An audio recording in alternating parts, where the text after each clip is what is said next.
সুন্দর দেখে একটা ভিডিও।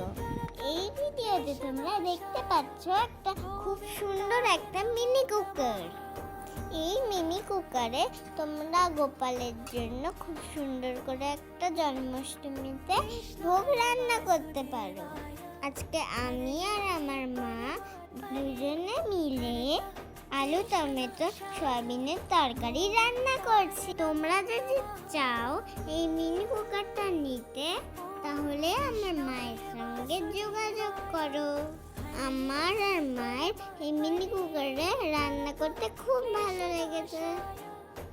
এই মিনি কুকারে গোপালের জন্মদিনে আমি আর আমার মা দুজনে মিলে অনেক ভোগ রান্না করবো আর তোমাদের কাছে নিয়েও আসবো। তোমাদের ভিডিও দেখে কেমন লাগলো আমাদের অবশ্যই জানিও। এখান থেকে ভিডিওটা শেষ করি।